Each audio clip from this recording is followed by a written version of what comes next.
السلام عليكم ورحمة الله وبركاته.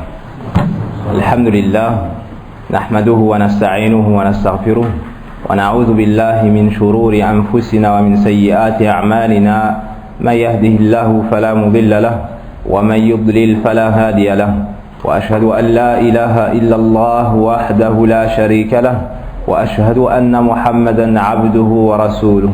يا أيها الذين آمنوا اتقوا الله حق تقاته ولا تموتن إلا وأنتم مسلمون.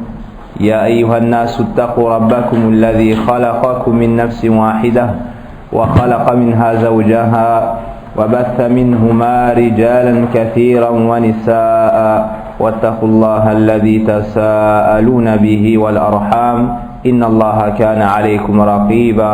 يا أيها الذين آمنوا اتقوا الله وقولوا قولا سديدا يصلح لكم أعمالكم ويغفر لكم ذنوبكم، ومن يطع الله ورسوله فقد فاز فوزا عظيما.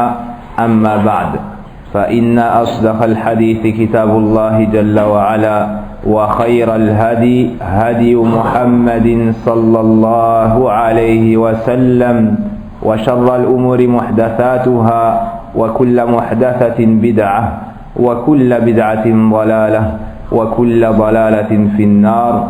أما بعد، فإن من دواعي السرور أن أكون معكم في بيت من بيوت الله لنتفقه في ديننا ولنتذاكر،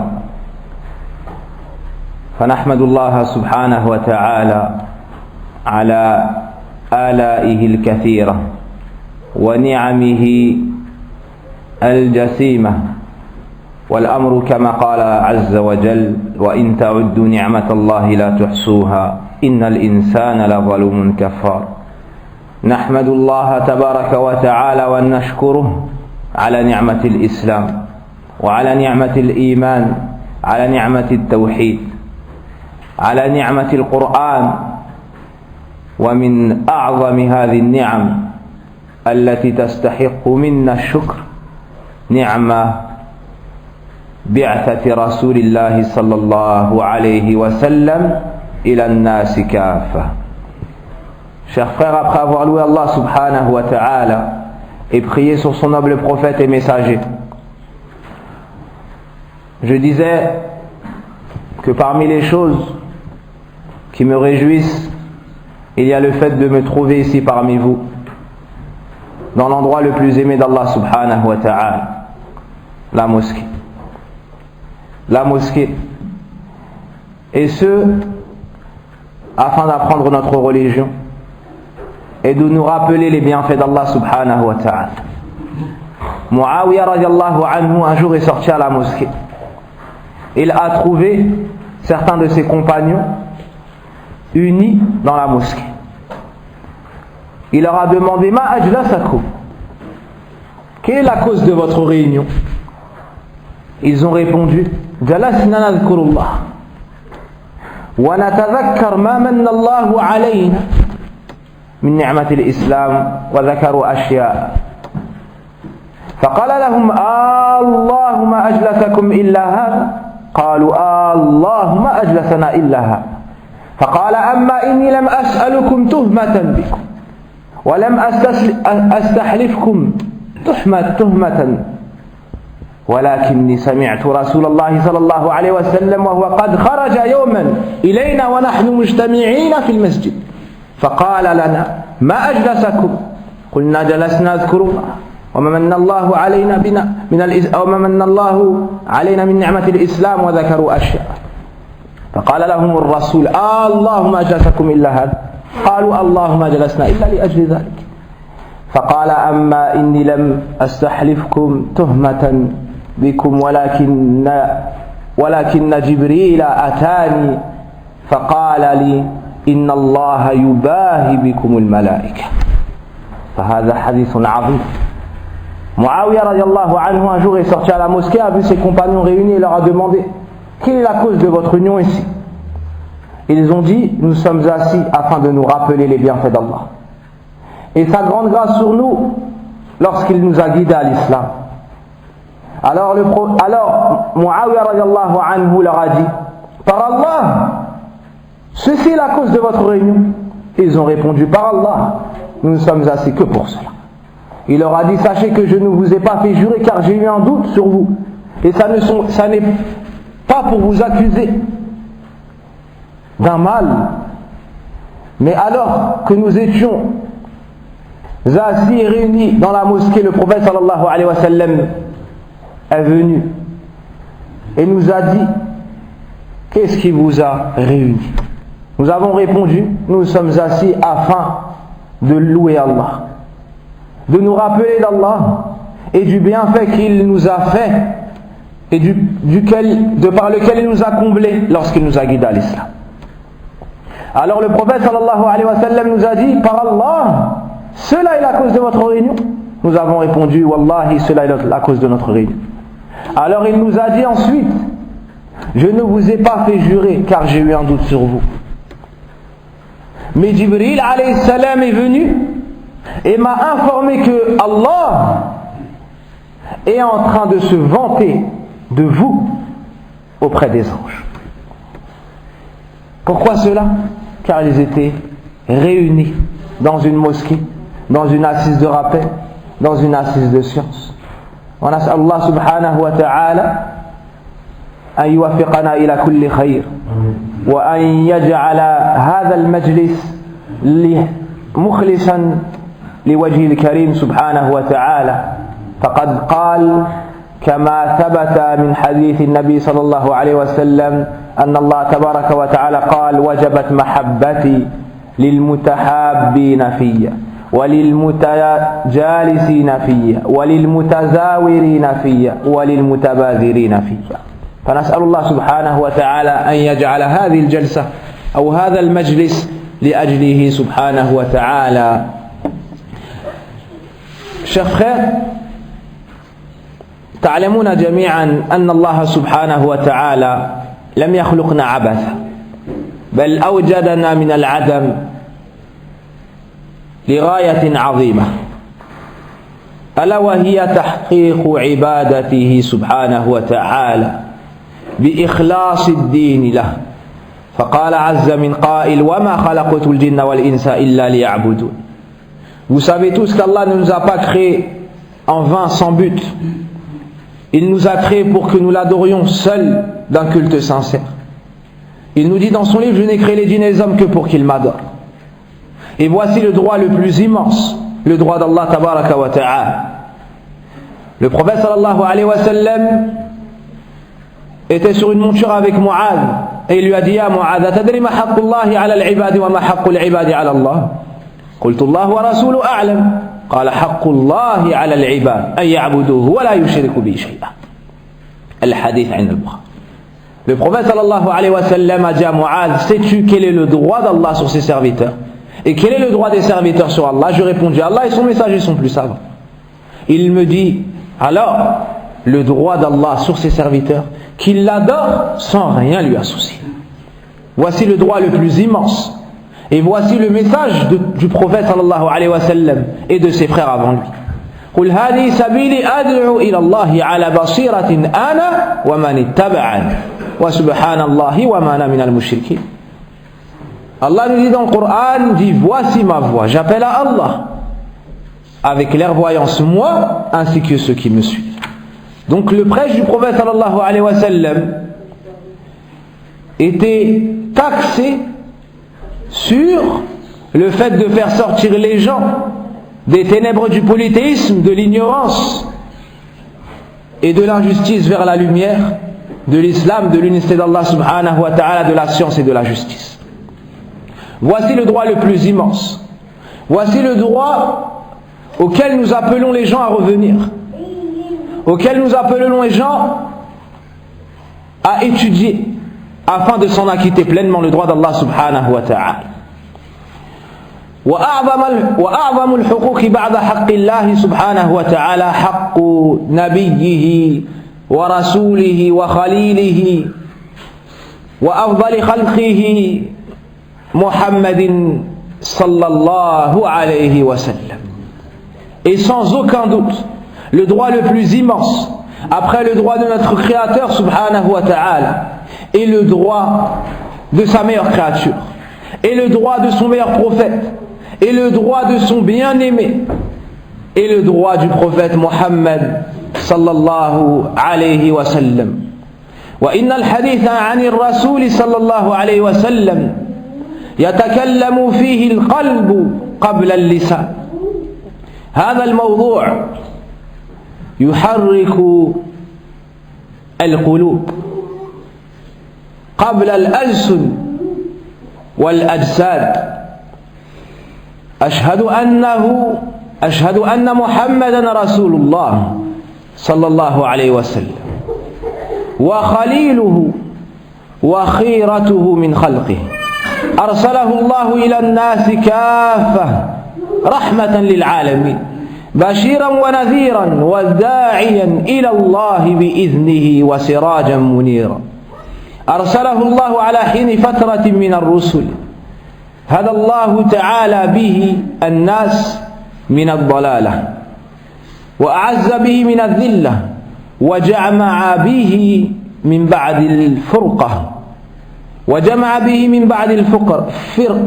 الفرقة وأغنى به من بعد فقر وعالة فتح الله به آذانا سما وأعينا عميا وقلوبا غلفا. Mohammed sallallahu alayhi wa sallam est le messager d'Allah, son bien-aimé est la meilleure de ses créatures, la miséricorde qu'il a envoyée pour les mondes. Il l'a envoyé à l'ensemble des djinns et des hommes afin de leur apprendre l'islam. C'est un annonciateur de bonnes nouvelles pour ceux qui le suivront, et c'est un avertisseur d'un châtiment douloureux pour ceux qui lui désobéiront. C'est une lumière pour celui qui cherche sa guidée. Allah l'a envoyé après une interruption de l'envoi de prophètes, après que Isa alayhi salam fut élevé dans les cieux. Par sa cause, Allah a guidé les gens et les a sortis de l'égarement. Par sa cause, Allah a renforcé la croyance des gens, les a fait sortir de la pauvreté vers la richesse. Ils étaient aveugles, il leur a redonné la vue. Ils étaient sourds, il leur a redonné lui. Ils étaient divisés, il les a unis par sa cause. Nous devons donc nous montrer reconnaissants envers ce grand bienfait, l'envoi de Muhammad sallallahu alayhi wa sallam en tant que prophète et messager et miséricorde pour les mondes. Allah t'a comblé, cher frère, en te joignant à la communauté de l'islam, en te joignant à la communauté du Coran, le meilleur livre révélé, à la communauté du meilleur homme envoyé, le prophète Muhammad sallallahu alayhi wa sallam. Wa sayyidul awwalina wal akhirin, c'est la créature la plus noble, et c'est le premier pour qui la terre s'ouvrira pour qu'il arrive ou pour qu'il soit ressuscité le jour dernier et amené à la station du jour dernier et du jour des comptes. Par lui, Allah a complété la prophétie. Et il s'est levé afin d'appeler son peuple à la meilleure chose. Il est celui qui a accompli le plus grand travail. Ad-da'watu ila Allah subhanahu wa ta'ala. Wa man ahsanu qawlan mimman da'a ila Allah wa 'amila salihan. Wa qala innani minal muslimin. Allah subhanahu wa ta'ala nous dit, et qui dit de meilleures paroles que celui qui appelle Allah, fait de bonnes actions et dit je suis du nombre des musulmans. Le prophète sallallahu alayhi wa sallam a accompli sa mission. Ballagha ar-risala wa adda al-amana. Il a transmis le message. Wa huququhu kathira 'azimatun minha tasdiqu fima akhbar. Et les droits de cet homme sallallahu alayhi wa sallam sont nombreux et immenses. Le premier que nous citons ici, le fait de certifier l'ensemble de ces dires et de reconnaître la véracité de tous ces propos, que cela concerne le passé, que cela concerne le futur, ou les choses de l'invisible, comme le paradis et l'enfer, la balance et l'ensemble de ce qui nous est parvenu du prophète sallallahu alayhi wa sallam. Cela car c'est le messager d'Allah. Et tout ce dont il nous a informé lui vient d'Allah tabaraka wa ta'ala. Qala subhanahu wa ta'ala wa ma yantiqu 'anil hawa in huwa illa wahyun yuha. Et il ne parle pas selon ses passions, ça n'est qu'une révélation inspirée. Il nous dit également fa'aminu billahi wa rasulihi wan nuri alladhi anzalna wallahu bima ta'maluna khabir. Allah nous ordonne d'avoir foi en lui ainsi qu'en son message. ومن هذه الحقوق العظيمة طاعته فيما أمر واجتناب ما نهى عنه وزجر. Parmi ses droits, le fait de lui obéir, d'obéir à ses ordres et de s'éloigner de ses interdits. Allah subhanahu wa ta'ala nous dit وَمَا آتَاكُمُ الرَّسُولُ فَخُذُوهُ وَمَا نَهَاكُمْ عَنْهُ فَانْتَهُوا. Allah nous dit dans le Coran, et ce que le messager d'Allah vous donne, prenez-le, et ce qu'il vous interdit, abstenez-vous-en. Tu dois donc lui obéir et t'éloigner de sa désobéissance. Et sache que tout ce que le prophète sallallahu alayhi wa sallam t'a ordonné, il y a le bien pour toi dans ce bas monde et dans l'au-delà. Et tout ce contre quoi il t'a mis en garde, sois certain que tout le mal réside dans le fait de le commettre. Il a plus de miséricorde envers toi que ta chère mère qui t'a mis au monde après t'avoir porté au minimum 6 mois. Il a plus de miséricorde envers toi que ta chère épouse qui partage tes nuits. Il a plus de miséricorde envers toi que celui qui t'apprend ta religion. Le prophète sallallahu alayhi wa sallam, et comme Allah nous l'a décrit dans le Coran, لَقَدْ جَاءَكُمْ رَسُولٌ مِّنْ أَنفُسِكُمْ عَزِيزٌ عَلَيْهِ مَا عَنِتُّمْ حَرِيصٌ عَلَيْكُمْ بِالْمُؤْمِنِينَ رَءُوفٌ رَحِيمٌ. Vous est venu un messager ici d'entre vous. Les difficultés que vous subissez lui pèsent lourd.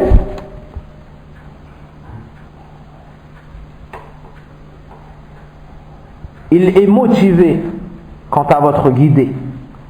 Et envers les croyants, miséricordieux et compatissant. Donc, lorsque vous parvient un ordre du prophète sallallahu alayhi wa sallam, vous devez le mettre en pratique. Et lorsque vous parvient un interdit du prophète sallallahu alayhi wa sallam, vous devez vous en abstenir. قال النبي صلى الله عليه وسلم كل أمتي يدخلون الجنة إلا من أبى قيل ومن يأبى يا رسول الله قال من أطاعني دخل الجنة ومن عصاني فقد أبى حديث أبي هريرة رضي الله عنه. Toute ma communauté entrera au paradis sauf celui qui se refuse. Au messager d'Allah, qui refuserait d'entrer au paradis? Il répondit celui qui m'obéit entrera au paradis, et celui qui me désobéit, voici celui qui se refuse. Subhanallah, celui qui désobéit au prophète sallallahu alayhi wa sallam, c'est comme s'il disait Ya Allah, moi je ne veux pas entrer au paradis. Avec ses membres, c'est comme s'il disait je ne veux pas entrer au paradis, wal-'iyadhu billah. Wa min huquqihi sallallahu alayhi wa sallam alla yu'badu Allah illa bima shara'a. Parmi les droits du prophète sallallahu alayhi wa sallam, le fait de suivre sa sunna et de n'adorer Allah qu'à la façon dont nous a enseigné et nous a montré le prophète sallallahu alayhi wa sallam. أخرج الإمام البخاري ومسلم من حديث عائشة رضي الله عنها أن النبي صلى الله عليه وسلم قال إنما الأعمال من أحدث في أمرنا هذا ما ليس منه فهو رد. Le prophète sallallahu alayhi wa sallam nous dit celui qui ramène une nouveauté dans notre ordre qui n'en fait pas partie, c'est-à-dire dans notre religion, son acte sera rejeté. Allah ne l'acceptera pas. D'accord. Peut-être que quelqu'un viendrait dire mais moi j'ai trouvé tel shirk, personne. Alors je l'ai suivi. Je ne suis pas celui qui a innové cela. Alors on lui répond à la manière de l'imam al-Nawawi rahimahullah ta'ala dans son livre Al-Arba'in al-Nawawiyya. Il a ramené la deuxième version, celle de l'imam Muslim, en disant wa fi riwayatin li muslimin man amila amalan laysa alayhi amruna fa huwa radd. ففي هذا الحديث العظيم الذي هو أصل في رد البدع والمحدثات النهي الصريح عن الابتداع في دين الله وعن متابعة البدعة. Le prophète sallallahu alayhi wa sallam dans ce hadith nous interdit d'innover dans la religion d'Allah et de suivre l'innovation. De cela nous comprenons la grande nécessité d'apprendre qui était le prophète sallallahu alayhi wa sallam, quelle était sa voie, afin de voir nos actions acceptées chez Allah. Car Allah n'accepte pas les actions, si ce n'est avec deux conditions. La première, la sincérité, et la deuxième, le suivi du prophète sallallahu alayhi wa sallam. C'est pour cela que l'imam Ibn al-Qayyim rahimahullah ta'ala nous dit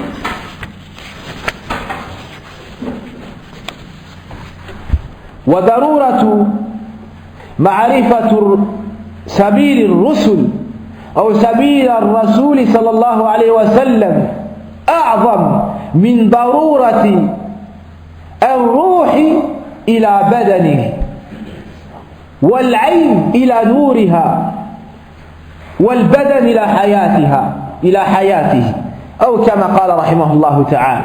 Ibn al-Qayyim nous dit l'importance de la connaissance du prophète sallallahu alayhi wa sallam est plus immense que la nécessité, ou bien la nécessité de connaître la voie du prophète sallallahu alayhi wa sallam et de sa vie est plus immense que la nécessité de l'âme du corps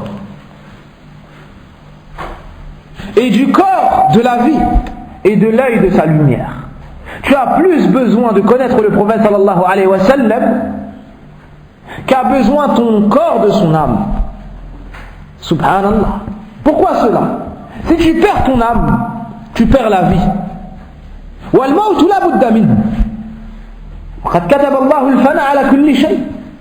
Allah a écrit la mort pour toute chose. Donc, innaka mayyit. Tu vas mourir sans aucun doute. Mais celui qui perd le chemin du prophète sallallahu alayhi wa sallam est mort avant d'avoir perdu son âme. Et s'il n'adore pas Allah azza wa jal et ne suit pas le chemin du prophète sallallahu alayhi wa sallam et s'éloigne de sa religion, il aura à rentrer en enfer éternellement. Il aura à rentrer en enfer éternellement. Lorsqu'on te retire ton âme, tu es coupé de ce bas monde, et ce bas monde n'a aucune valeur chez Allah azza wa jal.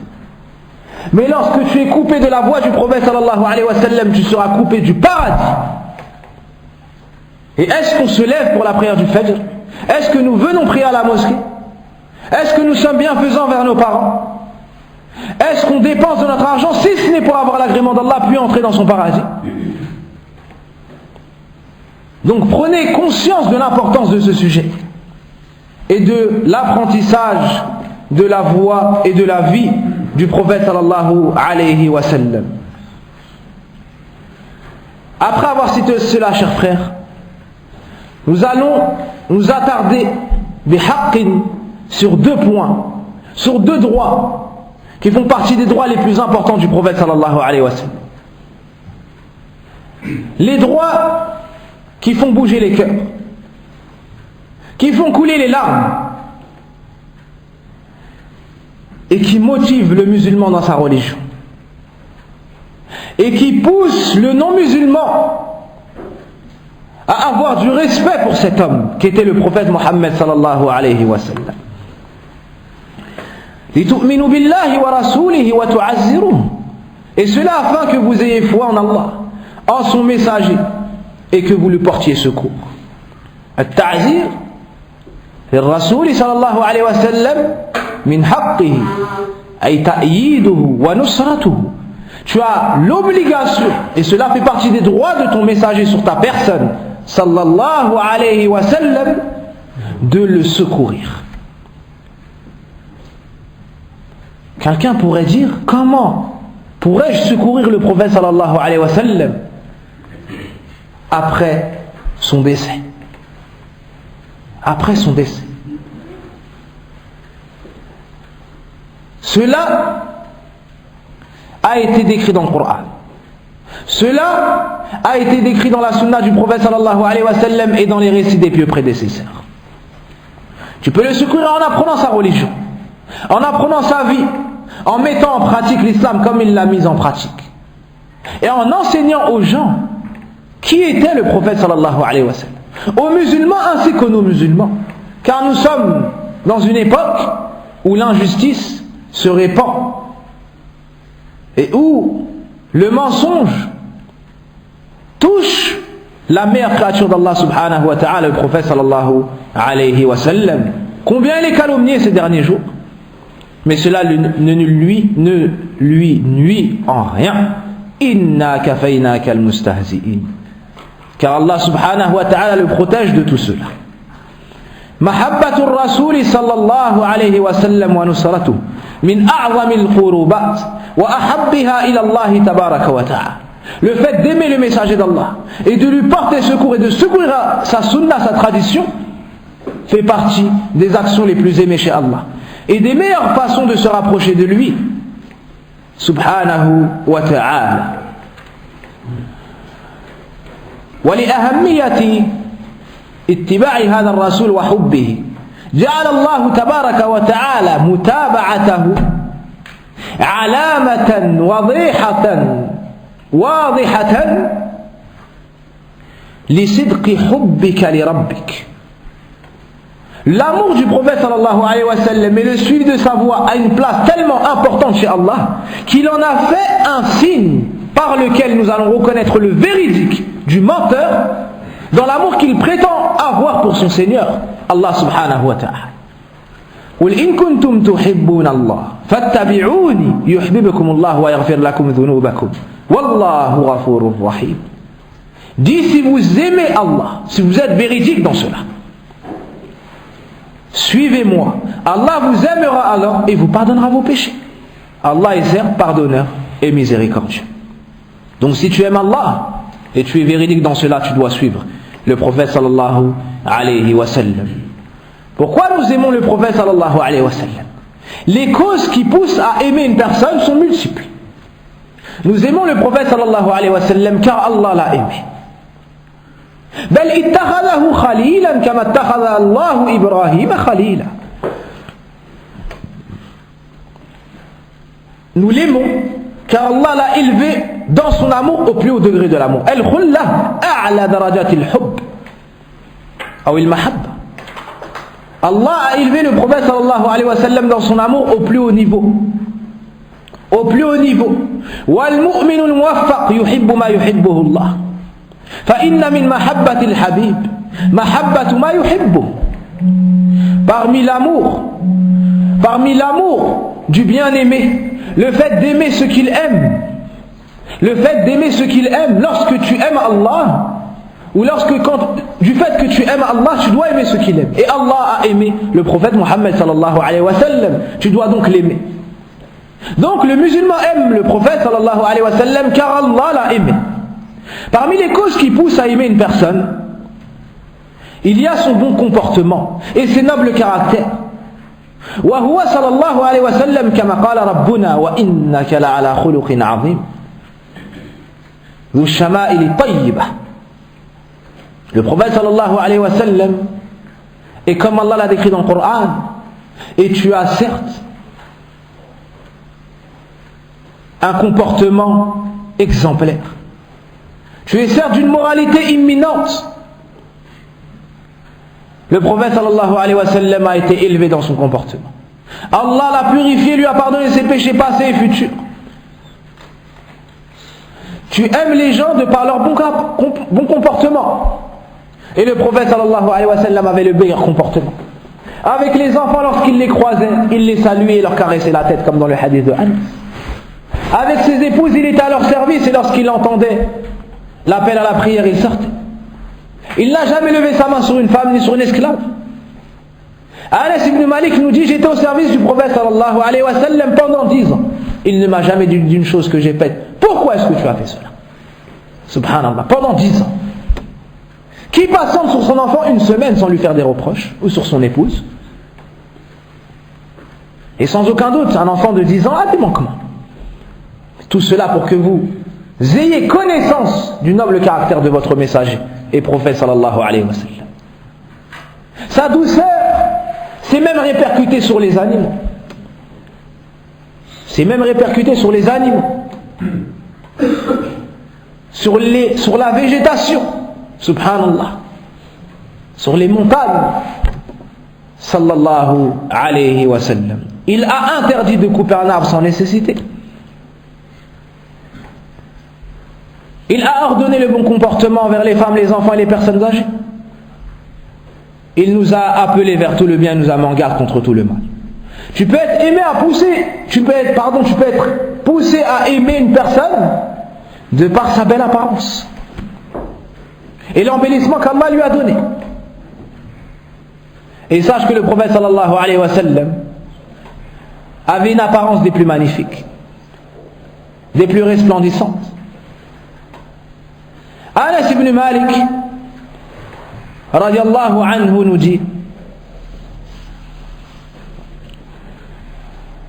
ما رأيت bien البراء بن عازب رضي الله عنه nous dit: ما رأيت شيئا قط أحسن منه صلى الله عليه وسلم متفق عليه. البراء بن عازب nous dit: je n'ai jamais vu une chose plus belle que lui صلى الله عليه وسلم.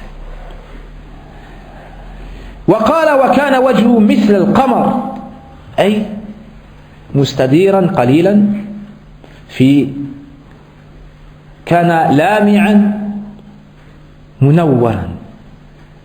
Le prophète sallallahu alayhi wa sallam avait un visage qui était un petit peu arrondi. Son visage était brillant, son visage était illuminé et rayonnant, sallallahu alayhi wa sallam. Jabir ibn Samura nous dit: رأيت رسول الله صلى الله عليه وسلم في ليلة ذات قمر أو تضيء القمر وعليه حلة حمراء فجعلت أنظر إلى القمر وأنظر إليه وهو عندي أحسن من القمر. رواه الترمذي. سبحان الله. Jabir ibn Samura nous dit: un soir où la lune resplendissait, je l'ai regardé. Il y avait le messager d'Allah sallallahu alayhi wa sallam et je l'observais. J'ai regardé la lune. Ensuite j'ai regardé le visage du prophète sallallahu alayhi wa sallam. Et par Allah, il était à mes yeux encore plus beau que la lune. Sallallahu alayhi wa sallam. وقال أنس: ما مسست حريرا ولا شيئا كان ألين من كف رسول الله صلى الله عليه وسلم ولا شممت مسكا ولا عطرا كان أطيب من عرق النبي صلى الله عليه وسلم. رواه مسلم. Anas ibn Malik nous dit: je n'ai jamais touché de la soie plus douce que la paume du messager d'Allah sallallahu alayhi wa sallam, que sa main. Et je n'ai jamais senti une odeur plus bonne que celle de la sueur du prophète sallallahu alayhi wa sallam. Et elle avait une odeur encore plus agréable que le parfum et le musc.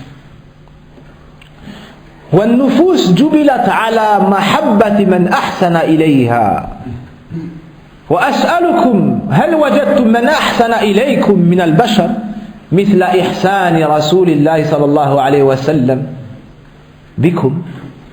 Le cœur naturellement penche vers celui qui lui fait du bien. Et ici, chers frères, je vous pose une question. Est-ce qu'il y a une créature d'Allah qui vous a amené plus de bien que le messager d'Allah sallallahu alayhi wa sallam? Quel bien nous a-t-il ramené? Le meilleur bienfait par lequel Allah comble ses serviteurs est l'islam. Quel bien nous a-t-il amené? La science, le Coran. Quel bien nous a-t-il amené? Ma'rifatullah, la connaissance d'Allah subhanahu wa ta'ala, la connaissance de l'islam et la connaissance de sa personne.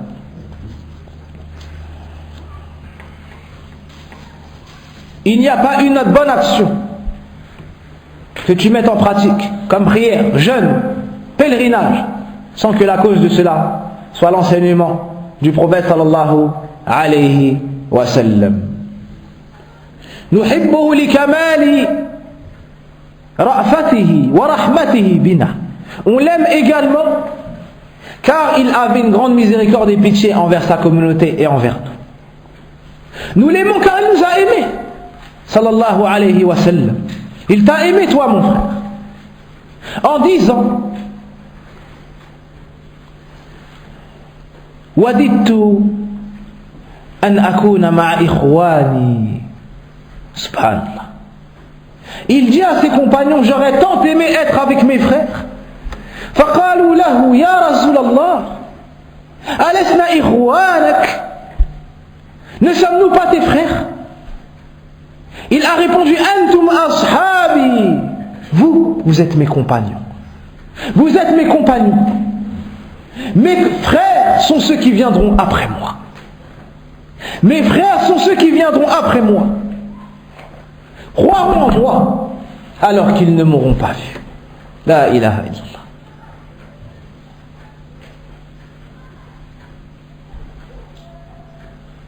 قل بفضل الله وبرحمته فبذلك فليفرحوا هو خير مما يجمعون. Wallahi, de cela nous devons nous réjouir. C'est bien mieux que tout ce que peuvent amasser les gens de ce bas. Anta akhu an-nabiy sallallahu alayhi wa sallam.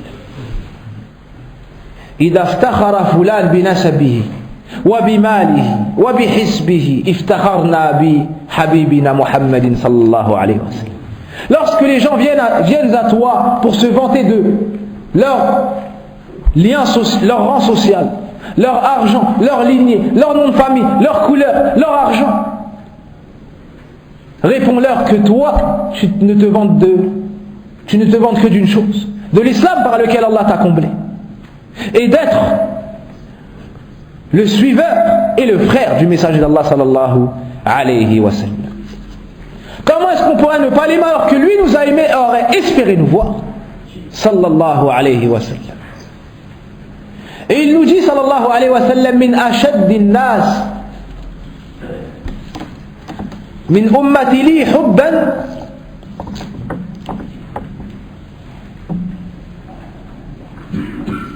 man jaa ba'di yawaddu ahaduhum law an ra'ani bimalihi wa ahlihi.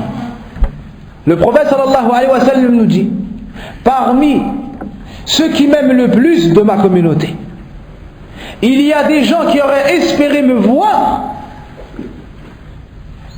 eurent-ils dû donner leur famille et leur argent en rançon. Subhanallah. Min ashaddi ummati li hubban من يأتي يود أحد لو أن رآني بماله وأهله. Pour voir le prophète sallallahu alayhi wa sallam, ils auraient même donné leur famille et leur argent. Tellement ils auraient aimé voir le prophète sallallahu alayhi wa sallam. Et parmi les hadiths qui nous démontrent parfaitement combien le prophète sallallahu alayhi wa sallam a aimé sa communauté, et combien il a eu peur pour eux du feu de l'enfer, et combien il a dépensé de sa vie pour nous sauver du feu de l'enfer par la cause d'Allah, avec l'aide d'Allah subhanahu wa ta'ala. Le hadith suivant. Abdullah ibn Amr al-As nous dit, comme a rapporté l'imam Muslim, تلا رسول الله صلى الله عليه وسلم قول الله في إبراهيم إن تعذبهم فإنهم عبادك رب إنهن أضللن كثيرا من الناس فمن تبعني فإنه مني ومن عصاني فإنك غفور رحيم. وقول الله في عيسى إن تعذبهم فإنهم عبادك وإن تغفر لهم فإنك أنت العزيز الحكيم. فرفع يديه صلى الله عليه وسلم وقال أمتي أمتي وبكى. فقال الله يا جبريل اذهب إلى محمد وسله ما يبكيك. فأجابه النبي صلى الله عليه وسلم قولا عظيما فقال أمتي أمتي أخاف على أمتي أرجو الخير لأمتي. فرجع جبريل فقاله الله سبحانه وتعالى اذهب إلى محمد وقل له إنا سنرضيك في أمتك ولا نسوءك. لا حول ولا قوة إلا بالله. Le prophète sallallahu alayhi wa sallam un jour a récité la parole d'Allah concernant Ibrahim. Ibrahim a dit, comme c'est venu en sourate Ibrahim: ô mon Seigneur, elles ont égaré de nombreuses personnes, c'est-à-dire les idoles et l'adoration des idoles. Celui qui me suit fera partie de moi, et celui qui me désobéit, c'est toi le pardonneur et miséricordieux. Ensuite il a récité la parole d'Allah subhanahu wa ta'ala concernant Isa. Isa dit: si tu leur pardonnes. Donc ici, si vous voyez bien, ça concerne la parole des prophètes et la crainte qu'ils ont eue du feu de l'enfer pour leur peuple. Et Isa a dit: si tu les châties, ce sont tes esclaves, tes serviteurs. Et si tu leur pardonnes, c'est toi le puissant et le sage. Ensuite le prophète sallallahu alayhi wa sallam s'est mis à lever ses mains et à invoquer Allah et a dit: ma communauté, ma communauté. Oh Allah, sauve ma communauté. Oh Allah, j'ai peur pour ma communauté du feu de l'enfer. Oh Allah, protège ma communauté.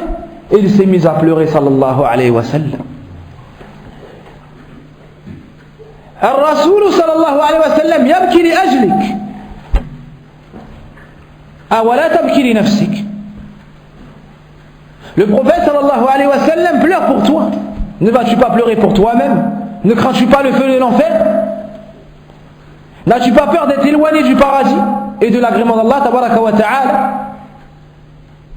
Le prophète sallallahu alayhi wa sallam a pleuré par peur pour nous du feu de l'enfer. Ensuite, Allah a dit à Jibril: ô Jibril, va voir Muhammad et demande-lui ce qui l'attriste, et son Seigneur est plus savant. Lorsque Jibril lui a demandé, le prophète sallallahu alayhi wa sallam a répondu: ma communauté, ma communauté. Alors Allah a renvoyé Jibril et lui a dit: va voir Muhammad et dis-lui, tu seras satisfait de ce que nous ferons de ta communauté. Tu seras satisfait de ce que nous ferons de ta communauté. Et tu ne seras pas déçu. Sallallahu alayhi wa sallam. حديث عظيم والله. فهذه الأمور تجعلنا نحب رسول الله صلى الله عليه وسلم. Et comme c'est venu dans le hadith d'Abu Hurayra, dans Sahih al-Bukhari, le prophète sallallahu alayhi wa sallam nous dit: chaque prophète a une invocation qui est acceptée chez Allah. Ils l'ont tous utilisé, excepté moi. Je l'ai gardé pour le jour du dernier. J'intercéderai pour ma communauté, pour tous ceux qui seront morts sans avoir associé quoi que ce soit à Allah. Et maintenant, passons aux histoires concrètes qui vont nous démontrer combien les compagnons ont aimé le prophète sallallahu alayhi wa sallam. Et au travers de cette histoire, mes frères, nous allons comprendre une chose immense. C'est que l'amour du prophète sallallahu alayhi wa sallam n'est pas qu'un mouvement dans le cœur, mais ça se répercute sur la langue et dans les membres. فهذا أبو بكر الصديق رضي الله عنه كما خرج الإمام الترمذي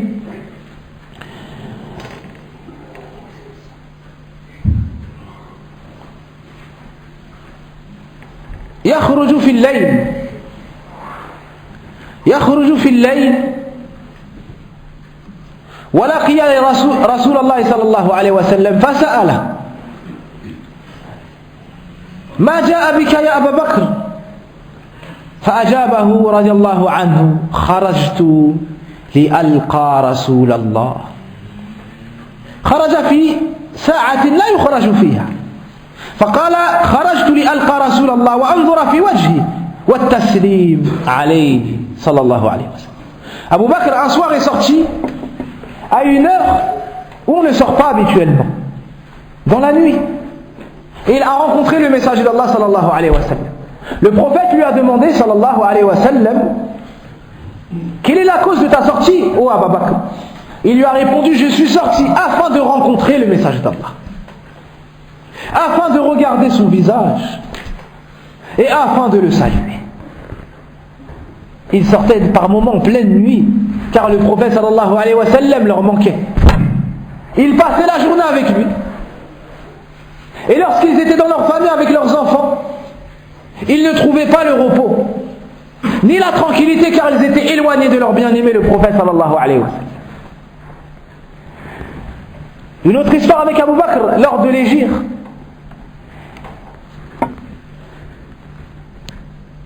صاحب هجرة النبي صلى الله عليه وسلم كما تعلمون ثاني اثنين فكان تارة يمشي أمامه وتارة يمشي وراءه فاستغرب ذلك رسول الله صلى الله عليه وسلم وسأل عن فعلته تلك فقال يا رسول الله إذا تذكرت الطلب العدو وراءنا وهم على أثارنا يريدون قتلنا كنت وراءك وإذا تذكرت أذية الطريق كنت أمامك فقال له النبي صلى الله عليه وسلم يا أبا بكر أتريد إن يحصل شيئا إن حصل شيء أن يصيبك أنت؟ قال نعم يا نبي الله فإذا مت أموت وحدي وإذا مت أنت فأما معك الرسالة ذهب الرسالة فضحى بنفسه وماله وأهله صلى الله رضي الله عنه. Abu Bakr radiallahu anhu lors de l'hégire marchait par moments devant Abu Bakr, devant le prophète sallallahu alayhi wa sallam, pardon. Et par moments devant lui, par moments derrière lui, et ainsi de suite.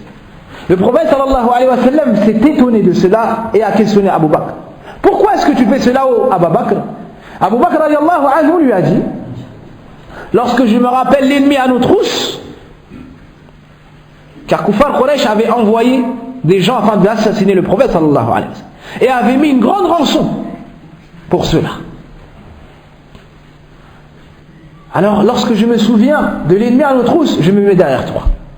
Et lorsque je me rappelle la nuisance et la difficulté du chemin, il peut avoir par exemple un scorpion, ou il peut avoir un trou, et ainsi de suite. Alors je me mets devant toi pour faire attention. Alors le prophète sallallahu alayhi wa sallam lui a dit à Abu Bakr, mais s'il arrive une chose, est-ce que tu voudrais que ça te touche toi? Il lui a dit, bien sûr, au messager d'Allah, si je meurs moi, je mourrai tout seul. Mais si tu meurs toi, il y a avec toi le message. Il y a avec toi le message de l'islam, la révélation. On voit ici que Abu Bakr préférait la vie du prophète sallallahu alayhi wa sallam à la sienne.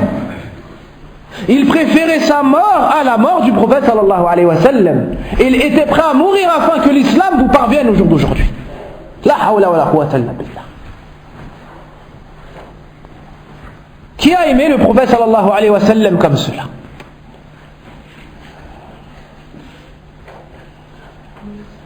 وهذا عمر رضي الله عنه لما قيل له أن الرسول صلى الله عليه وسلم قد مات لم يصدق ذلك شق عليه حتى لم يصدق.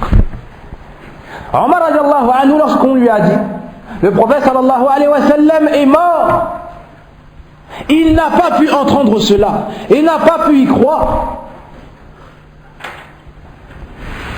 Ensuite il s'est dirigé vers les gens qui disaient ces paroles-là et a dit Wallahi ma mata Rasulullah sallallahu alayhi wa sallam wa man karrara hadha al-kalam darabtu unuqah. يخاطب من؟ يخاطب الصحابة يخاطب أحبابه وأحباب الرسول صلى الله عليه وسلم ومع ذلك يهددهم بذلك.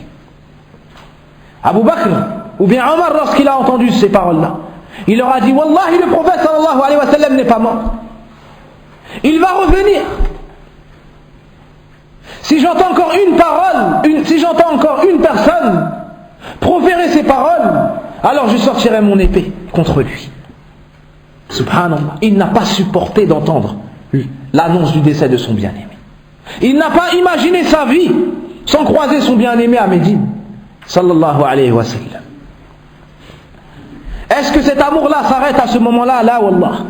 Lamma tuwfiya radiyallahu anhu, أمر ابنه عبد الله رضي الله عنه أن يذهب إلى أمنا عائشة رضي الله عنها واستأذن منها أن يدفن بجوار الرسول صلى الله عليه وسلم، يحب أن يكون مع حبيبه ورسوله في حياته في أرض الله الواسعة وبعد دفنه في القبر. هذه هي المحبة، هذه هي المحبة، ما تنقطع بالموت. Omar ibn al-Khattab a aimé le prophète sallallahu alayhi wa sallam d'un amour qui ne s'arrête pas avec la mort et avec la disparition du bien-aimé. Un amour qui perdure, un amour véridique. Lorsque la mort s'est présentée à lui, Omar radiallahu anhu a dit à son fils: va voir Aïcha radiallahu anha et demande-lui la permission afin que je sois enterré à côté du messager sallallahu alayhi wa sallam. Alors Aïcha a répondu, et cela nous montre aussi son amour pour le prophète sallallahu alayhi wa sallam: j'avais gardé cette place pour moi, mais je la lui cède. La hawla wa la quwwata illa billah. Est-ce qu'il y a un amour qui peut atteindre ce niveau-là? Naam. Naam. Il a voulu être enterré à côté du prophète sallallahu alayhi wa sallam. Et de peur que Aïcha change d'avis, ou de peur que Aïcha accepte par crainte du gouverneur, il lui a redit: retourne la voir et dis-lui que ça n'est pas Amirul Mu'minin qui te demande cela, mais c'est Omar ibn al-Khattab qui te demande la permission d'être enterré à côté du prophète sallallahu alayhi wa sallam. Chose qu'elle accepta radiyallahu anha.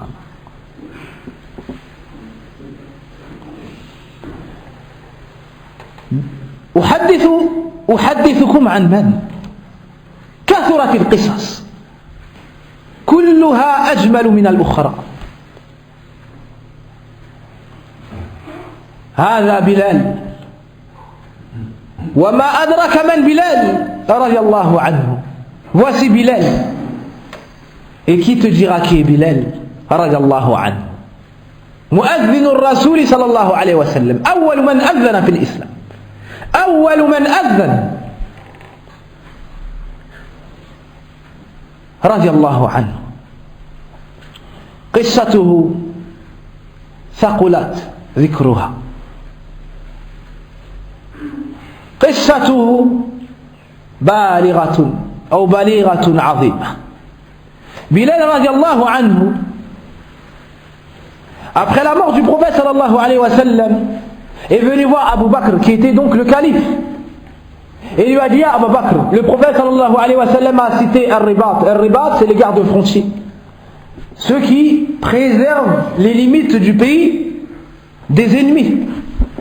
Et il lui a cité que le prophète sallallahu alayhi wa sallam a annoncé que ces gens-là sont dans le sentier d'Allah, fi sabilillah.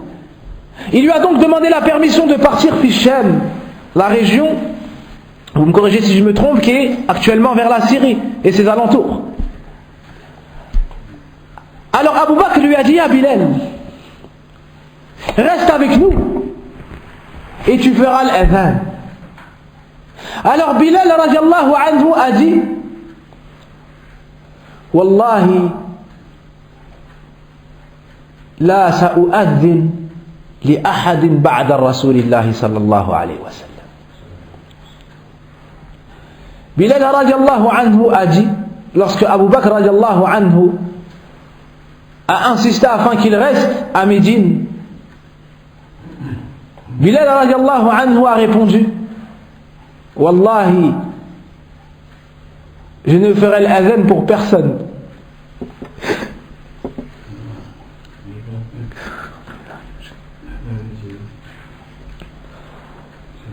je ne ferai l'adhan pour personne après la mort du prophète sallallahu alayhi wa sallam.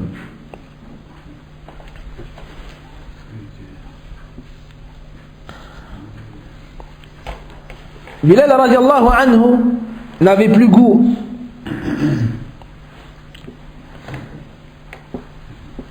n'avait plus envie de faire l'adhan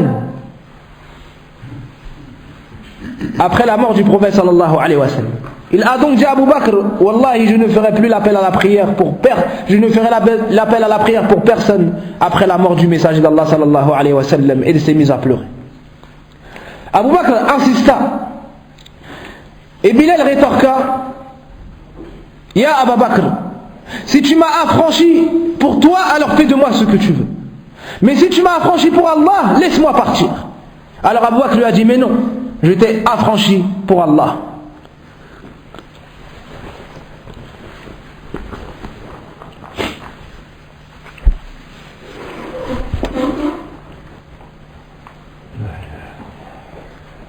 Plus tard, Bilal radiallahu anhu vit en songe dans un rêve qu'on lui disait, tu t'es éloigné de tes compagnons. Pourquoi tu t'es éloigné de tes compagnons? Alors il a vu en cela un signe qui lui conseillait d'aller les visiter.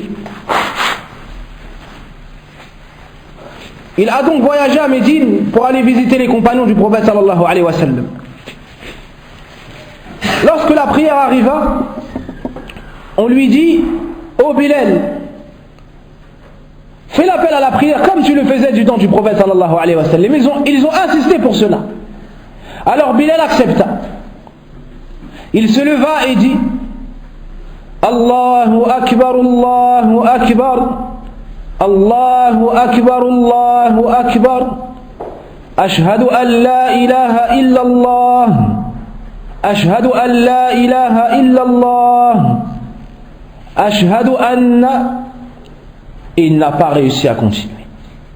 Il n'a pas réussi à prononcer le nom de son bien-aimé après sa mort. À ce moment-là, Baka Bilal radiallahu anhu wa abka jami'a as-sahaba wa kana ashadda man baka كان أشدهم بكاء عمر رضي الله عنه. Il s'est mis à pleurer et l'ensemble des compagnons, ceux qui ont vu le prophète sallallahu alayhi wa sallam ou le rencontré, se sont mis à pleurer. Et celui qui pleurait le plus était Omar ibn al-Khattab, jusqu'à ce qu'on ait dit qu'on ne les a jamais vus pleurer autant auparavant. Tout cela nous montre combien ils ont aimé le prophète sallallahu alayhi wa sallam. Uhaddithukum amman Khubayb radiallahu anhu. Un homme qui s'appelle Khubayb, ils l'ont attrapé,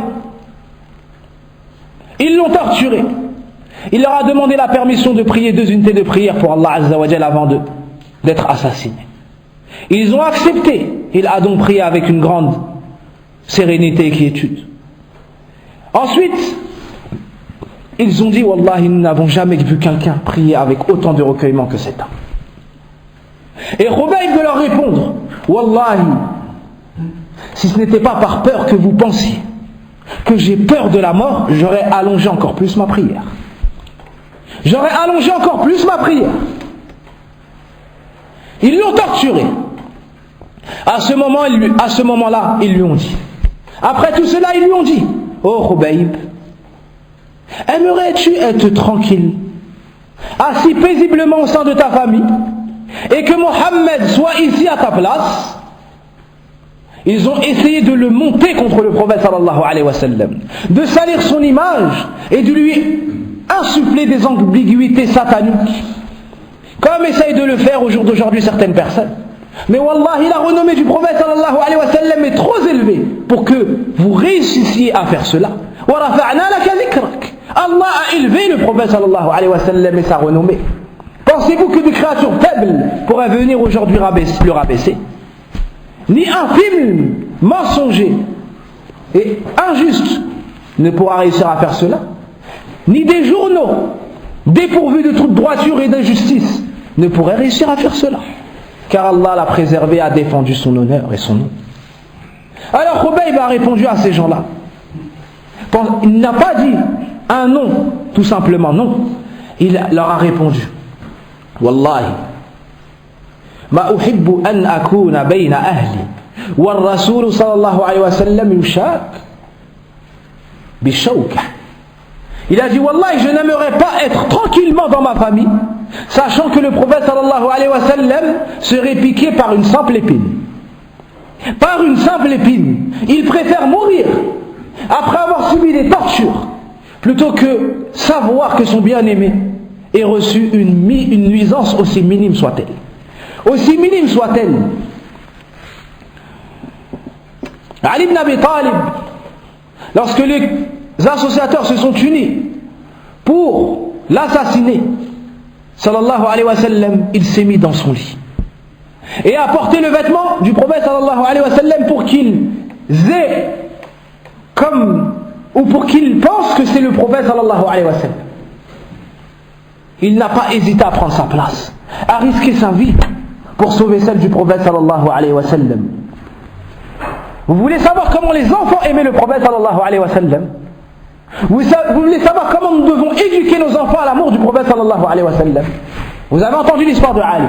وهذا ربيعة رضي الله عنه يخدم النبي صلى الله عليه وسلم ويأتي بوضوئه فيقول له النبي صلى الله عليه وسلم وكان تارة يبيت عنده وتارة أمام بيته فقال له النبي صلى الله عليه وسلم سل ربيعة ماذا تريد؟ قال أسألك مرافقتك في الجنة فقاله النبي صلى الله عليه وسلم أو غير ذلك؟ قال هو ذاك يا رسول الله وكان ابن 10 سنين. Rabi'a radiallahu anhu était un enfant de 10 ans qui était au service du prophète sallallahu alayhi wa sallam et qui dormait parfois chez lui. Il lui a amené de l'eau pour ses ablutions et autres besoins. Alors le prophète sallallahu alayhi wa sallam lui a dit, qu'est-ce que tu aimerais, ô Rabi'a? Demande. Rabi'a lui a dit, ya Rasulallah, ce que je demande, c'est d'être avec toi au paradis. Un enfant de 10 ans qui parle comme ça. Un enfant de 10 ans qui aime le prophète sallallahu alayhi wa sallam comme cela. Allahu Akbar. Je demande à être avec toi au paradis. Veux-tu autre chose, ya Rabi'a? Non, au messager d'Allah, c'est la seule chose que je souhaite. C'est la seule chose que je souhaite. Alors le prophète sallallahu alayhi wa sallam lui a dit, A'inni ala zalik bi kathrati sujud. Aide-moi dans cela alors, en multipliant les prosternations. C'est-à-dire, prie beaucoup de prières surrogatoires.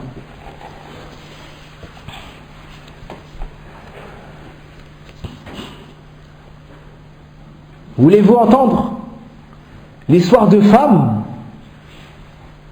Comment est-ce qu'elles ont aimé le prophète sallallahu alayhi wa sallam?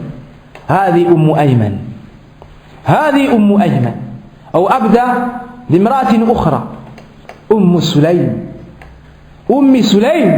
رضي الله عنها. أم سليم رضي الله عنها, la mère de Anas ibn Malik. Elle aimait tellement le prophète sallallahu alayhi wa sallam qu'elle est venue avec son enfant et elle l'a mis au service du prophète sallallahu alayhi wa sallam pendant 10 ans. Quelle femme au jour d'aujourd'hui irait prendre son enfant de 10 ans et l'emmener entre les mains d'un grand savant pour le mettre à son service, afin qu'il tire profit de ses enseignements, de sa science, pour mémoriser le Coran et apprendre le bon comportement? Quelle femme ferait cela? Tu trouves par moments des hommes qui ont aimé Allah subhanahu wa ta'ala et son messager sallallahu alayhi wa sallam, qui veulent envoyer leur enfant apprendre sa religion, apprendre le Coran dans tel pays ou dans tel autre. Et tu trouves que le plus grand obstacle est sa propre femme, sa propre épouse qui dit non. Comment est-ce que je pourrais envoyer mon enfant? C'est encore un bébé. Sulaym a pris son enfant et lui a dit, ya Rasulallah, voici ton petit serviteur. Anas ibn Malik a parfaitement tiré profit de cette assise-là et de ces longues années passées auprès du prophète sallallahu alayhi wa sallam. Sulaym, encore une fois, à la bataille de Uhud, elle a suivi les traces du prophète sallallahu alayhi wa sallam à la bataille, au combat. Abu Talha, son époux, s'est retourné, l'a aperçu, a dit au messager d'Allah, regarde, voici Umm Sulaym derrière nous. Elle portait un poignard, elle avait dans sa main un poignard. Alors le prophète sallallahu alayhi wa sallam lui a dit, ma hada ya Umm Sulaym, que fais-tu avec ça, Umm Sulaym? Elle a répondu, Wallahi ya Rasulallah, si l'un des associateurs s'approche de toi, je mettrai fin à ses jours, je le poignarderai. Une femme, radiallahu anha. Et quelle femme? Ça, c'est avant le combat. À la fin du combat, une histoire encore plus étonnante, wallahu a'lam. Le prophète sallallahu alayhi wa sallam rentre et croise une femme. Il est avec ses compagnons. Cette femme-là, les compagnons sont venus lui informer, ou l'informer, du décès, écoutez bien, de son père. Son père est mort dans le combat. Ensuite, ils lui ont annoncé le décès de son frère. Son frère est mort au combat.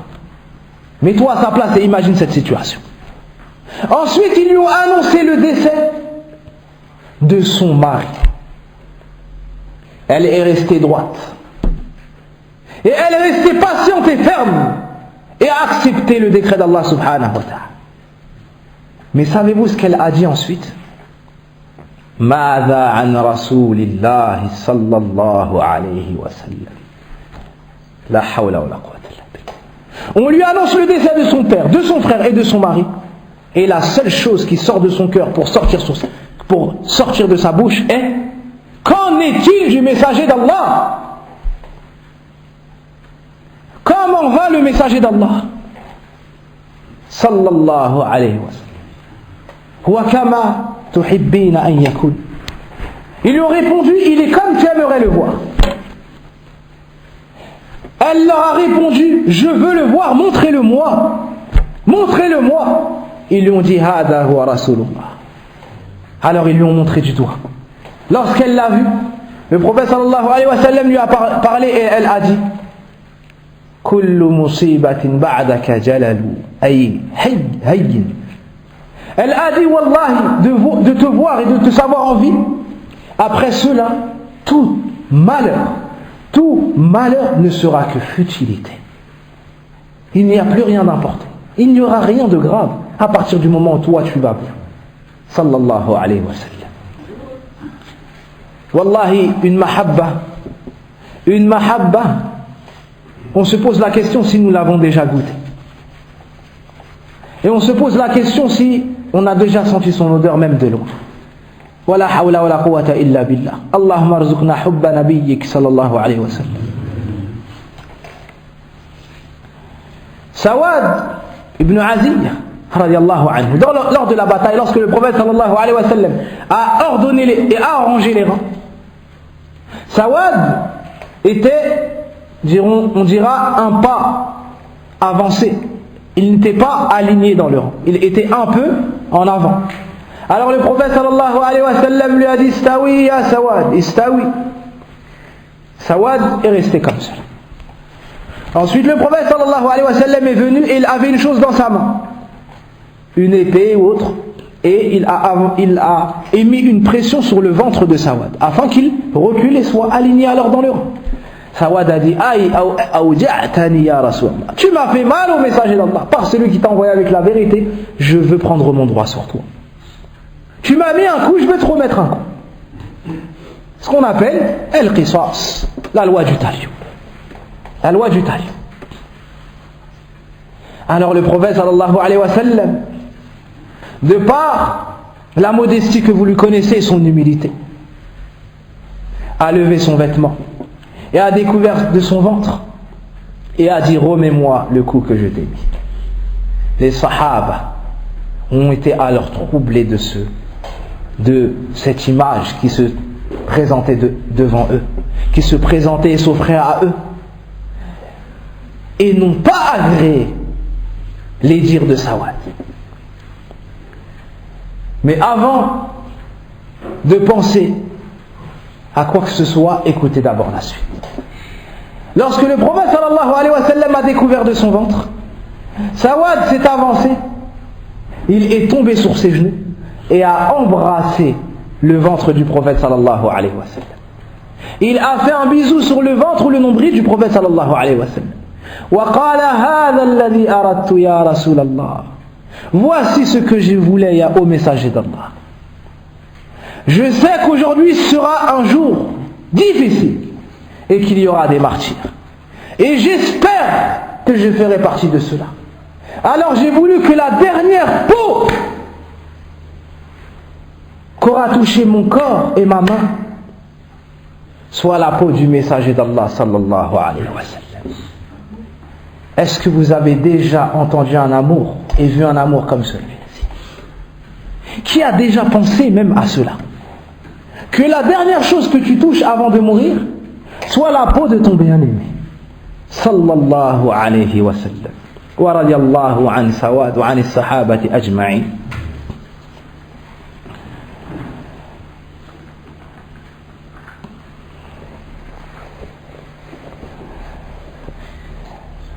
Abu Talha radiallahu anhu, durant la bataille de Uhud, lorsque les archers sont descendus de la montagne et que Khalid radiallahu anhu, avant sa conversion, a pu faire le tour, Khalid ou bien Abu Sufyan ou bien les deux, j'ai oublié, a pu faire le tour, et que les associateurs ont pu commencer à prendre le dessus sur les musulmans, et que certains musulmans n'ont plus pu supporter et sont donc partis, le prophète sallallahu alayhi wa sallam s'est retrouvé esselé. Et il n'y avait plus autour de lui qu'une poignée de compagnons. 6 personnes parmi les Ansar et 2 parmi les Muhajirin. Et chacun des Ansar se mettant en bouclier devant le prophète sallallahu alayhi wa sallam. Il recevait les flèches et les coups d'épée. Le 6e est mort. Puis le 5e est mort. Puis le 4e décéda. Ensuite le 3e, ensuite le 2e, ensuite le premier des Ansar. Il ne restait plus donc que 2 personnes avec le prophète.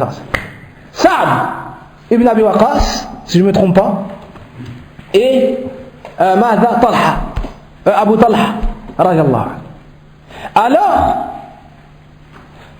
Saad a commencé et était très habile lorsqu'il visait l'ennemi avec ses flèches.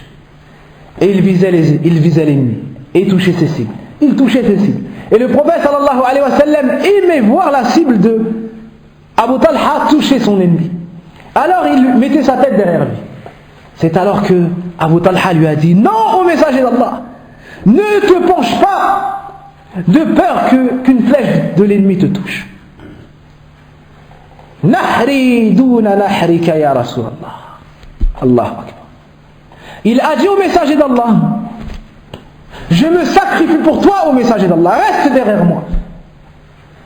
Je mourrai pour toi, ô messager d'Allah, reste derrière moi, je te protège, ô messager d'Allah. La hawla wa la quwwata illa billah. Il a tellement combattu qu'il a eu énormément de blessures. Wa shullat yaminu, et que sa main droite est restée paralysée par la suite. Et que de ses doigts ont été coupés. Radiallahu anhu. Radiallahu anhu.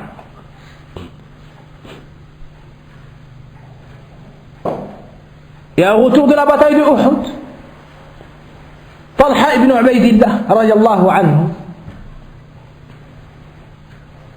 était avec le prophète sallallahu alayhi wa sallam.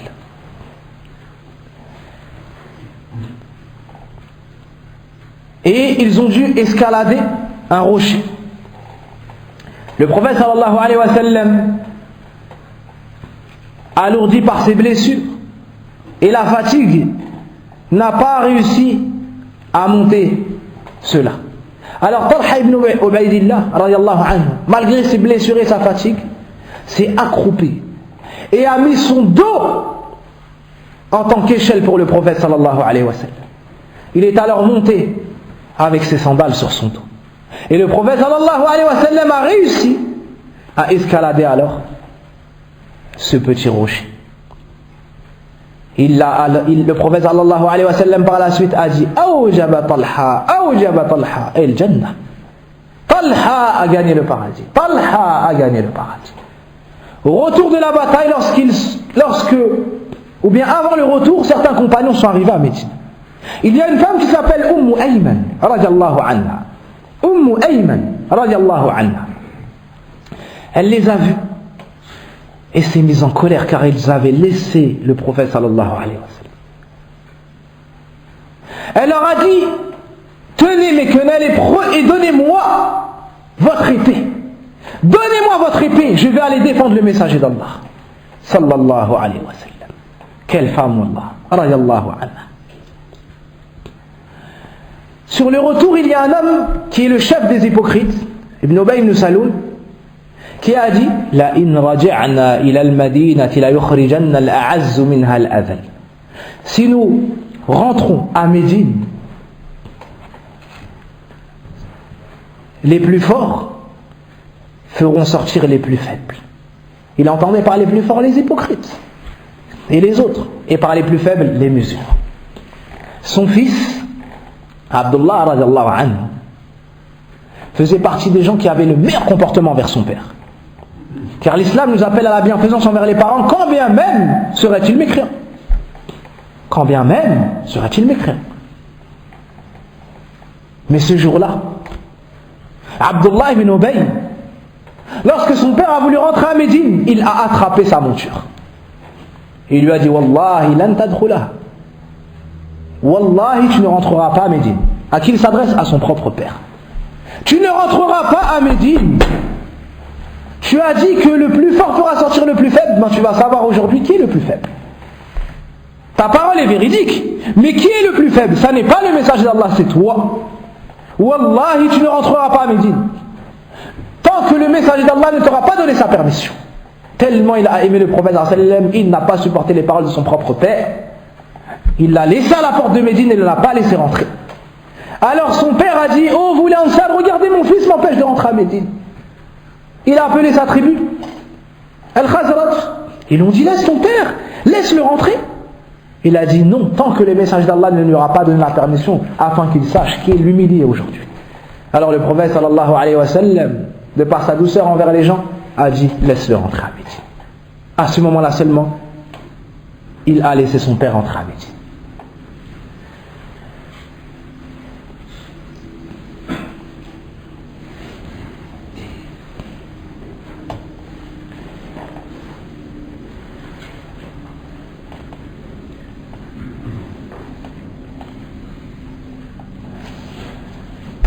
Je ne sais plus quelle histoire c'était.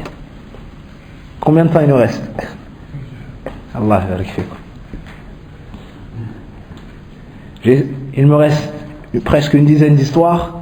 Je vais essayer de sélectionner les plus belles. Elles sont toutes belles.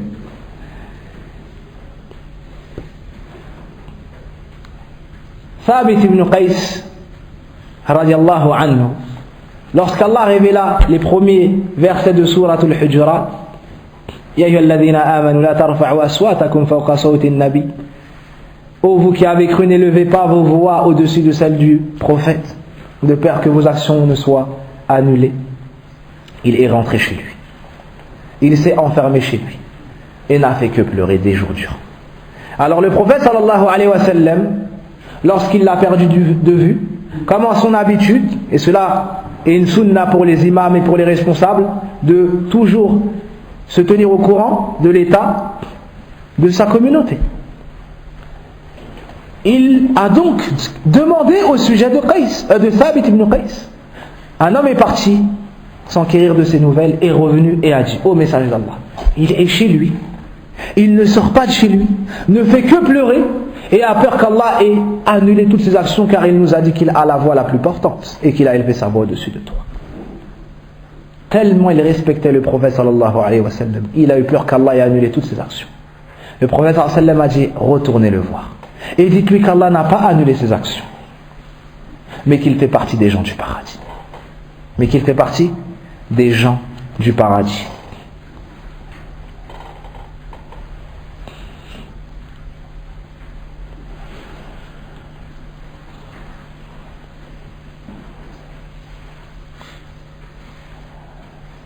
Abu Bakr radiallahu anhu, pendant l'hégire, imaginez un voyage Imaginez un voyage qui est en voiture, mais environ 4 heures. Et à pied à l'époque, imaginez combien de temps ça a dû durer. Et tu as derrière toi à tes trousses des gens qui veulent t'assassiner. Et à qui on a promis une centaine de chameaux, s'ils réussissent, c'est à faire cela. Abu Bakr marche avec le prophète sallallahu alayhi wa sallam, assoiffé. Un homme est venu et il recherchait une ombre avec ses bêtes. Et Abu Bakr et le prophète sallallahu alayhi wa sallam également. Abu Bakr est venu. Le prophète sallallahu alayhi wa sallam a voulu s'asseoir sous cette ombre, ou bien à cette ombre, à l'ombre de ce rocher. Abu Bakr l'en a empêché. Et lui a dit, attends ya Rasulallah. Il est venu à nettoyer l'endroit, à sécuriser l'endroit. Et ensuite il lui a dit, assis-toi maintenant au messager d'Allah. Ensuite, lorsque cet homme est arrivé, il est parti prendre de ses bêtes et a trait une de ses chèvres. Il a voulu donner à boire au messager d'Allah sallallahu alayhi wa sallam. Et il n'a pas voulu boire avant le messager d'Allah sallallahu alayhi wa sallam. Mais lorsqu'il a vu le lait, ça n'était pas assez pour le degré d'amour qu'il avait pour son messager sallallahu alayhi wa sallam. Alors, il a tout fait pour le rafraîchir. Il a pris de l'eau et a mis ce lait qui était dans un récipient, dans un autre récipient contenant de l'eau, pour rafraîchir le lait. Et ensuite, il est venu donner cela au prophète sallallahu alayhi wa sallam. Et il n'a pas voulu boire avant lui. Et le prophète sallallahu alayhi wa sallam a bu. Et dans une autre histoire où la même, Abu Bakr était assoiffé et a voulu boire. Il a donné cela au prophète sallallahu alayhi wa sallam et n'a pas voulu boire. Lorsque le prophète sallallahu alayhi wa sallam a bu, Abu Bakr a dit irtawait al-an. Irtawait, subhanallah. Le prophète sallallahu alayhi wa sallam a bu et Abu Bakr le regardait. Lorsque le prophète sallallahu alayhi wa sallam a fini de boire, Abu Bakr a dit, maintenant je n'ai plus soif. Il aimait tellement le prophète sallallahu alayhi wa sallam que de l'avoir vu se désaltérer, ça l'a désaltéré lui-même, avant même de boire. فلا حول ولا قوة إلا بالله ما أعظم هذه المحبة والله.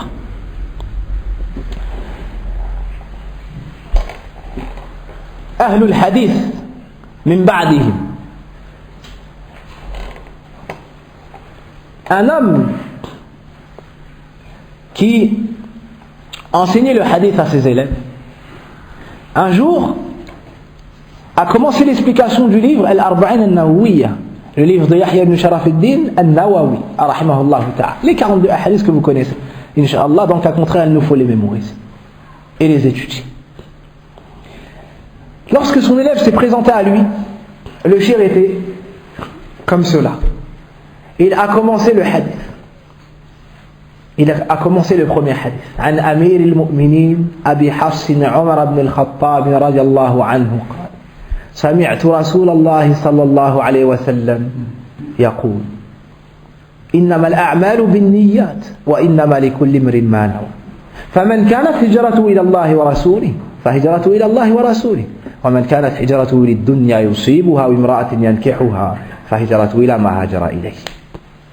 Alors le cheikh s'est mis à pleurer. À l'explication du hadith suivant, عن عمر رضي الله عنه أيضا قال بينما نحن جلوس عند رسول الله صلى الله عليه وسلم الحديث. Le cheikh s'est mis à pleurer. À l'explication du troisième hadith, عن أبي عبد الرحمن عبد الله بن عمر رضي الله عنه, il s'est mis à pleurer. Au quatrième hadith, عن أبي عبد الرحمن عبد الله بن مسعود, il s'est mis à pleurer. Au cinquième, عن أم المؤمنين, et ainsi de suite. L'élève dit à chaque hadith que j'ai lu du livre, le cheikh s'est mis à pleurer. Voici la considération qu'ils avaient, l'amour qu'ils avaient pour les paroles du prophète sallallahu alayhi wa sallam. L'imam Malik radiallahu anhu, lorsqu'on venait prendre le hadith du prophète sallallahu alayhi wa sallam, il ne donnait pas le hadith. Il rentrait chez lui.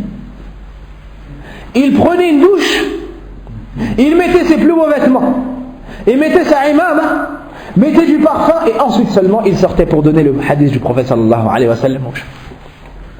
Et un jour, le gouverneur Harun Rashid, rahimahullah ta'ala, lui a écrit une lettre et lui a dit de lui envoyer son livre, Al-Muwatta.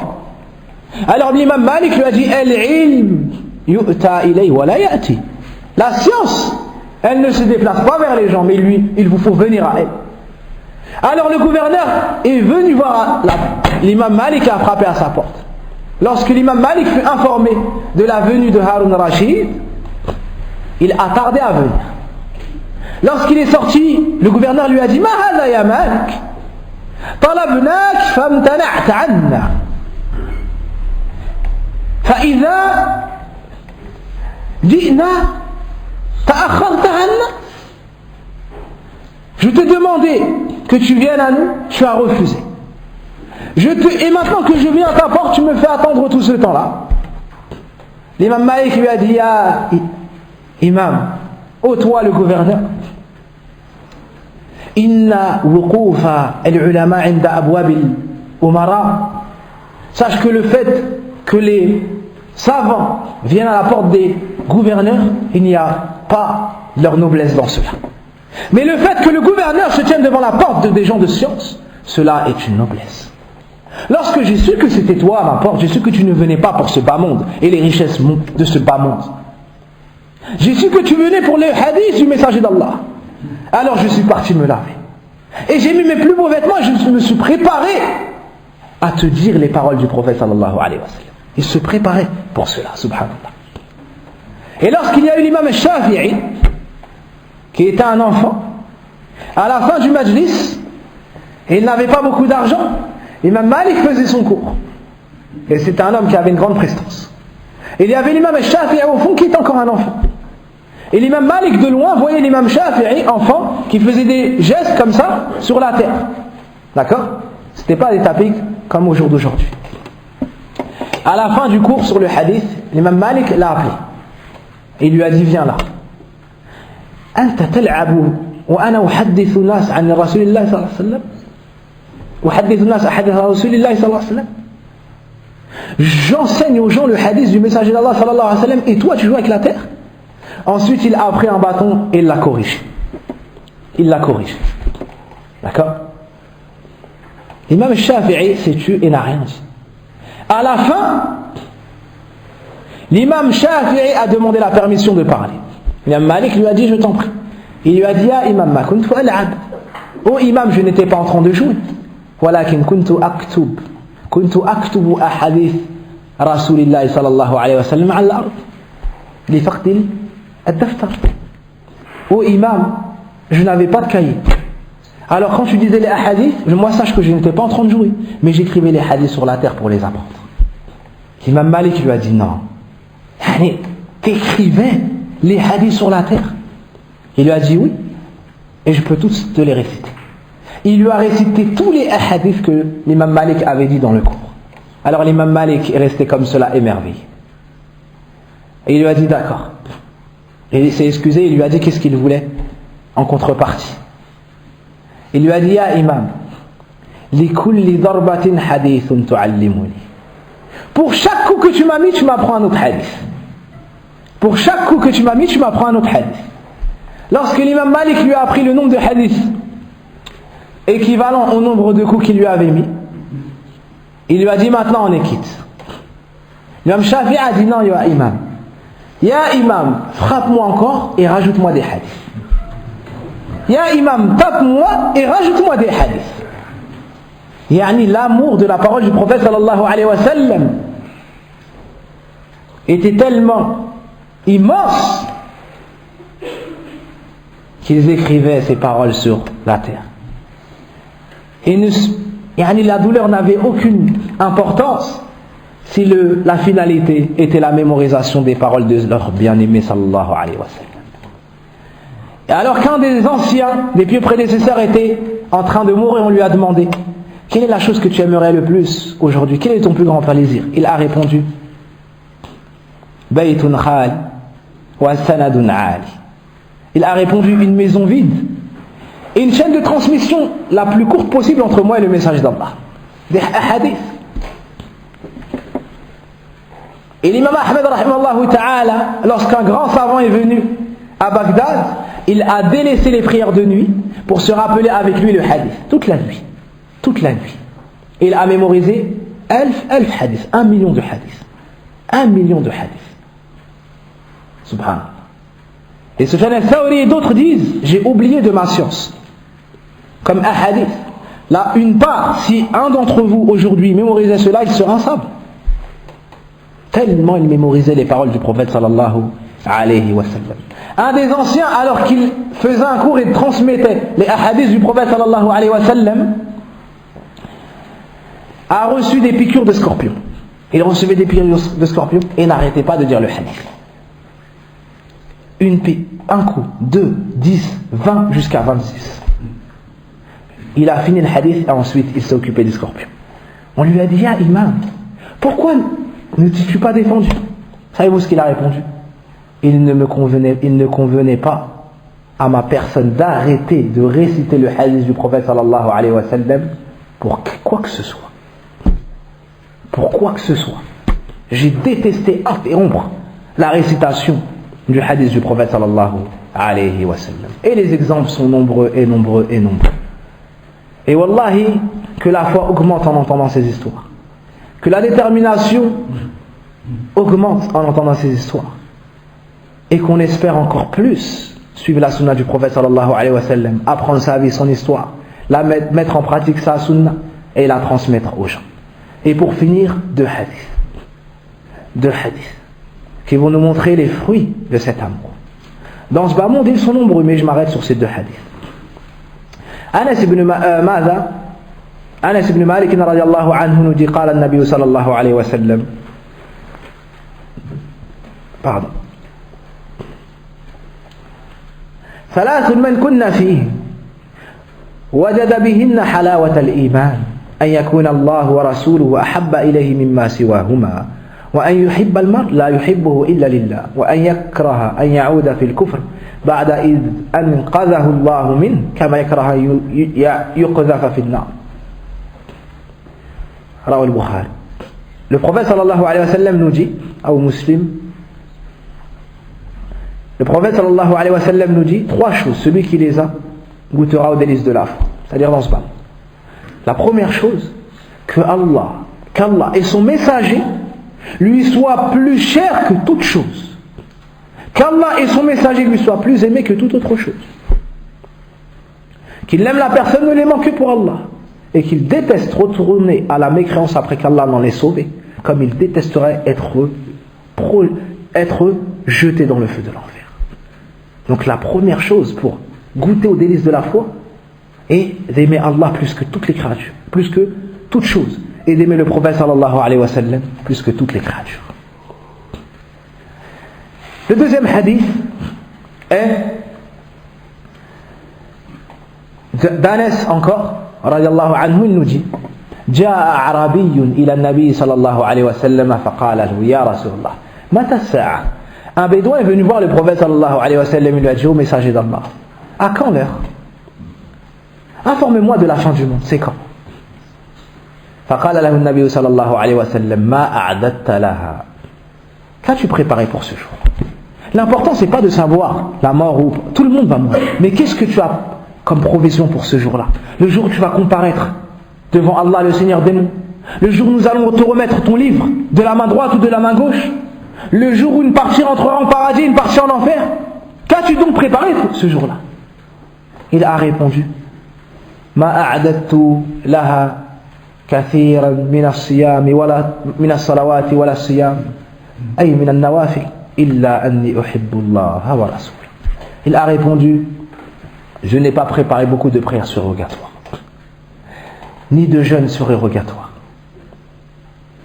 mais par contre j'aime Allah et son messager. Ce bédouin avait conscience que parmi les plus grandes adorations et les meilleurs moyens de se rapprocher d'Allah Azza wa Jalla et d'avoir sa miséricorde et d'avoir la félicité et de goûter au succès par son agrément et l'entrée au paradis, il y avait le fait de remplir son cœur d'amour pour Allah subhanahu wa ta'ala, d'aimer le messager d'Allah sallallahu alayhi wa sallam. Lorsqu'Anas ibn Malik a entendu ça, Il nous a dit, Wallahi, que depuis l'islam, il n'y a pas une parole qui nous a plus réjouis que cette parole-là qu'on a entendue du prophète sallallahu alayhi wa sallam. Ensuite, il s'est mis à dire, Wa ana uhibbu. D'abord, le prophète lui a dit, Anta, lorsque le Bédouin lui a dit, j'aime Allah, mais j'aime Allah et son messager. J'ai pas préparé beaucoup de prières ni de jeûne, mais j'aime Allah et son messager. Le prophète sallallahu alayhi wa sallam lui a dit, alors, tu seras avec ceux que tu as aimés. Fa'anta ma'a man ahbabt. Tu seras avec ceux que tu as aimés.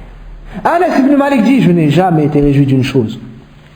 Jamais une chose ne m'a donné autant de joie depuis l'islam que cette parole-là. La hawla wa la quwwata. En ce qui me concerne, j'aime Allah. Ou bien il a commencé par j'aime le messager d'Allah. J'aime Abu Bakr, j'aime Omar, wa arju min Allah an yahshurani ma'ahum wa illam a'mal mithlahum. J'aime le messager d'Allah. J'aime Abu Bakr, j'aime Omar. Et j'espère qu'Allah. Pourquoi il a dit Abu Bakr et Omar? Parce que ce sont ceux qui ont les meilleures actions parmi les compagnons. Il a dit, et j'espère qu'Allah me ressuscitera avec eux, même si je n'ai pas agi avec de bonnes actions comme eux l'ont fait. Même si je n'ai pas les meilleurs hasanah, même si je n'ai pas autant de bonnes actions qu'eux, car ils sont les meilleurs de la communauté. Et nous disons, pour conclure cela, نحن نحب الله ربنا سبحانه وتعالى ونحب رسول الله صلى الله عليه وسلم ونحب أبا بكر وعمر وعثمان وعلي ومعاوية وأمهات المؤمنين والصحابة جميعا ونرجو من الله سبحانه وتعالى أن يحشرنا معهم وإن لم نعمل مثلهم. وفي الختام, et pour conclure un conseil et un rappel, vous avez tous entendu, vu ou lu que ces derniers jours les gens insultent le prophète sallallahu alayhi wa sallam, le dénigrent. Et on a aussi vu certaines réactions. La meilleure réaction, celle des savants et de leurs suiveurs. Réagir avec piété, science et patience. Piété, science et patience.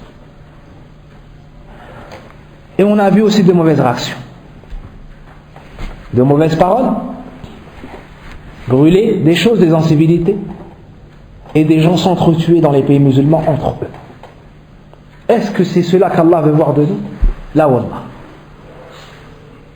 Lorsque Soumayya, la mère de Ammar, et lorsque Yasser, son père, ont été assassinés par les kuffar Quraysh, est-ce que le prophète sallallahu alayhi wa sallam leur a dit sortez dehors manifester? Est-ce que le prophète sallallahu alayhi wa sallam leur a dit crier au scandale, vandaliser les biens des associateurs? Non. Il leur a dit patientez, votre retour sera le paradis. Donc c'est le conseil qu'on s'adresse nous aussi aujourd'hui. لأن خير الهدي هدي محمد صلى الله عليه وسلم. La meilleure voie est celle du messager صلى الله عليه وسلم. Patientez. Et sachez que si certains musulmans sont trop faibles pour se défendre devant ces injustices, sachez que le Seigneur des musulmans c'est Allah al-Qawi al-Aziz, ذو القوة المتين, رب العزة والجبروت, الحي الذي لا يموت, مالك يوم الدين. Sachez que notre Seigneur, c'est le vivant qui ne meurt jamais, le puissant, le sage, celui qui a la force inébranlable, celui qui est au-dessus de tout, Al-Ali al-Kabir, celui qui est l'Azim, l'immense, le dominateur suprême. Et lui s'occupe de préserver son prophète, de maintenir son haut rang dans le cœur des gens, et s'occupe de donner aux détracteurs ce qu'ils méritent. وقال الله سبحانه وتعالى بسم الله الرحمن الرحيم تبت يدا أبي لهب وتب ما أغنى عنه ماله وما كسب سيصلى نارا ذات لهب وامرأته حمالة الحطب في جيدها حبل من مسد. Parmi ceux qui ont manqué de respect au prophète sallallahu alayhi wa sallam, Abu Lahab ainsi que son épouse. Quelle fut leur rétribution dans ce bas monde et dans l'au-delà? Allah subhanahu wa ta'ala les a dévoilés dans le Coran, les a critiqués dans le Coran et nous annonce qu'ils périront et qu'ils n'obtiendront aucun bien dans ce bas monde ni dans l'au-delà. Voici la finalité de ceux qui se moquent du prophète sallallahu alayhi wa sallam et qui lui manquent de respect. Et tranquillise-toi, cher frère, car Allah dit dans le Coran: Inna Allah yudafi an alladhina amanu. Allah défend ceux qui ont cru, et le maire de ceux qui ont cru est le prophète sallallahu alayhi wa sallam. Inna kafaynaka al-mustahzi. Nous te suffirons de ceux qui se moquent de toi. Ensuite, nous devons revenir vers Allah subhanahu wa ta'ala et nous repentir, car cela est une épreuve et un malheur. Et la cause de cela est en partie due à nos péchés. Car Allah dit dans le Coran qu'une des causes des maux sont les péchés. Alors nous devons nous repentir afin qu'Allah enlève cette humiliation qu'il y a sur le dos de certains musulmans. Ensuite, on doit faire talabul ilm, étudier notre religion, apprendre qui est le prophète sallallahu alayhi wa sallam et enseigner aux gens qui il est. Transmettre ses nobles caractères.